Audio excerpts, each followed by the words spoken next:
I'm Greg Hackney. Let's talk seasonal jig fishing. You know, by far, a jig is by far my favorite lure.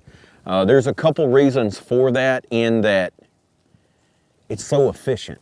It's very simply made. It's been around forever. It's basically a lead head with a hook and a skirt. It does a great job of resembling crawfish. It does a great job of resembling bluegill. It's slow, it's big, it catches bigger than average size fish. There's just a lot of pluses to it. I really enjoy the whole concept of jig fishing. And seasonal, it's a bait that works year round if it's applied right, you know, for the different seasons. The first season we're going to talk about is December, January, that what I consider the dead of winter period. December, January is really the dead of winter. And it's funny, depending on what part of the country you live in. If you live in the part of the country I do, that time of the year, I'm targeting some type of matted vegetation with a jig. And that's where a lot of our fish go when it gets cold, because they like to be around that dying, dead vegetation that time of the year, because it absorbs heat. And so those fish are in those mats. And the cool thing is, December, January, it's when our vegetation dies, so it opens up enough that I can actually get a jig through it. And what I'll like, especially like around my house, I'm targeting, you know, blown in mats around cypress trees, dead end canals, a lot of oil field canals up and down the Louisiana Delta where I live. And a lot of those big females that time of the year will be sitting in those dead ends, because a month later, they'll be spawning. You know, depending on how warm the weather is, and I live in the deep south, and this would be, you know, even similar conditions to Florida, anywhere up and down the Gulf Coast, South Texas, you know, in that part of the country, the winter happens, but it's a lot shorter. And so I like to target really heavy cover that will absorb heat that time of the year. Typically with a hack attack jig, a hack attack flipping jig, braided line. And but what I do that time of the year that I might not do other times of the year is I use the lightest version of that jig that I can get by with and efficiently fish in those mats. And like I said, whether I'm in Florida after a cold front, I prefer a jig in the wintertime when it's cold, regardless of what part of the country I'm in, over plastic, because it's a big profile, but it moves slower. And so if you're punching plastics through that time of the year, you know, that bait has a tendency to fall fast. And what I like to do, and a lot of times, like, it's even to the point where I gotta shake that jig. You know, I pitch it out there on that cover and I shake it to get it to, you know, to fall through that stuff. And once it breaks through, that jig just parachutes under that stuff. And I feel like gets me a lot more bites. And the other deal is when I pull that jig up, or I'm not really hopping it that time of the year hard, I'm easing it up, and it does that same thing. It pulls up and then it parachutes and falls back down, and which that generates strikes.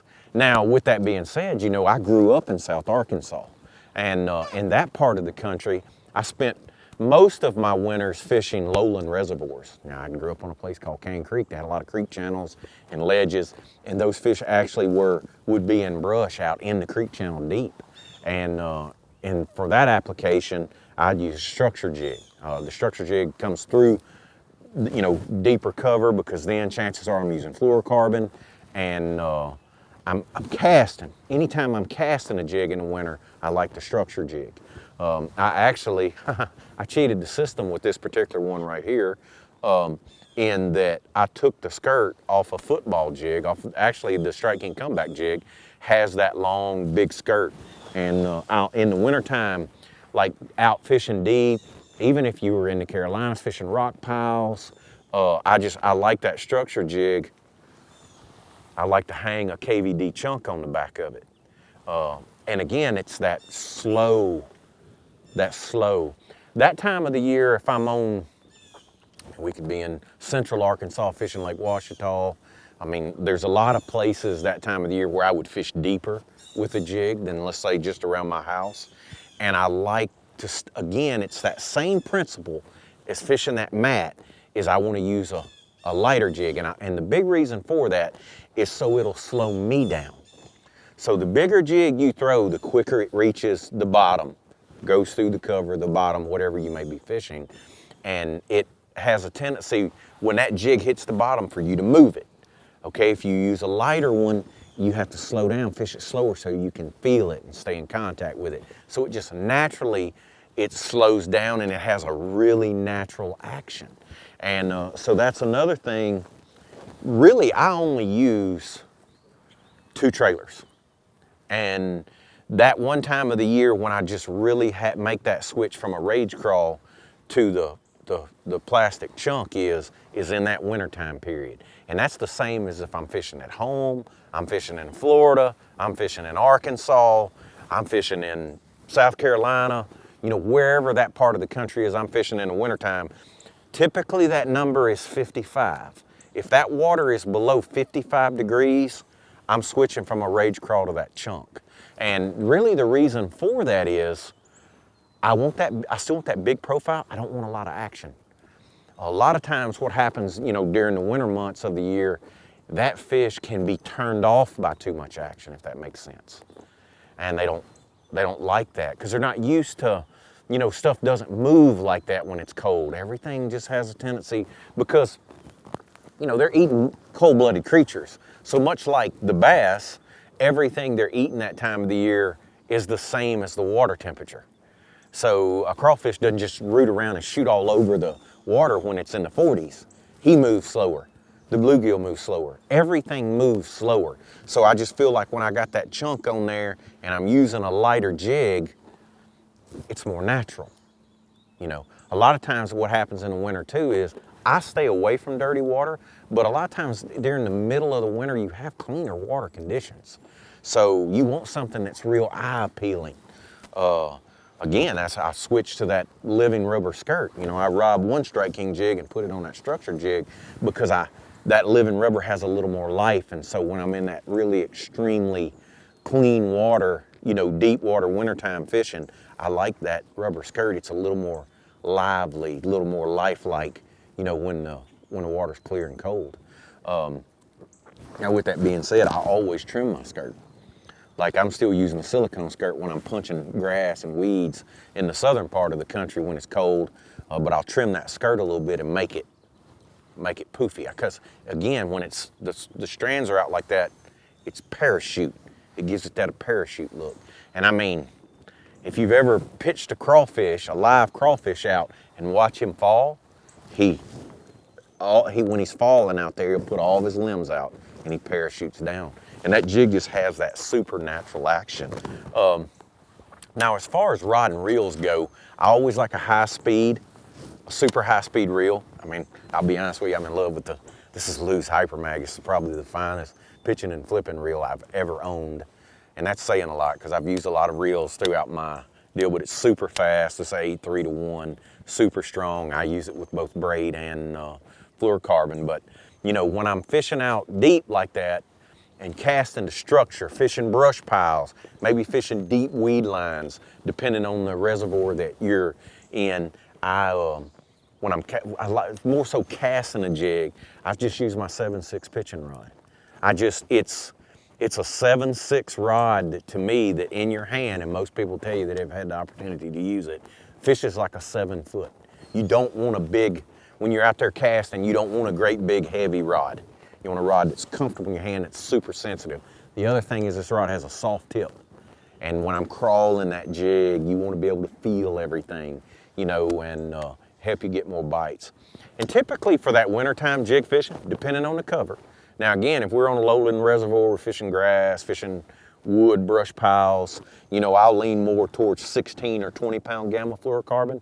But if I'm out here dragging on rock, we fish for spotted bass, maybe we're in Alabama, you know, fishing structure, fishing hard structure, could be on the Alabama River in the wintertime, I'm more 14, 16. And the only time that I would downsize to 12 fluorocarbon is fishing extremely deep on extremely clear water. And I have done that here. We're here currently, right now I'm sitting on Lake Hartwell, and which is a great wintertime jig lake. And I hardly ever go bigger than 14 here. You're fishing extremely deep. You want that jig to get down there to the bottom. But the main thing is when you're fishing deep with a lighter jig, let's just say a half ounce to a 3/4, that light line is, you can stay in contact with that jig. You can feel it better fishing extremely deep. And we're talking about fishing in water, you know, here realistically 20 foot is fairly shallow here that time of the year. So really 20 to 60. You know, we're fishing extremely deep here. So so anytime we go to those extremes, I have a tendency to want to lighten my line up, you know. Now again, if I'm fishing lowland reservoir and I'm fishing channel swings and 6 to 8 foot and fishing stumps and, you know, crawling a jig around that stuff, it's probably 16 to 20 pound gamma fluorocarbon. I'm able to, the main thing is I want the bait to be lifelike and I want to be able to feel it. So whatever line size you're comfortable with. And again, a sensitive rod that you can feel. You know, that's the whole deal, because you're crawling that jig. You cannot, it's almost to the point where that time of the year it's almost impossible to fish a jig too slow. Now, with that being said, if I'm fishing mats, chances are I'm using 50-pound braid. I'm using my 711 flipping stick for that. Same reel, but I'm changing rods. And typically how I pick which rod I use, whether I'm using my 7.6 Signature Series pitching rod or 711, if I'm fishing the bait back or not.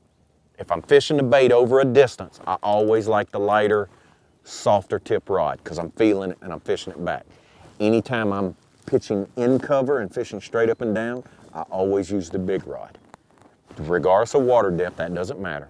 I'm fishing straight up and down. That big rod handles a lot more line, and I can actually pitch in deeper water with it because it controls more slack and can pick it up faster. But I'm fishing straight up and down.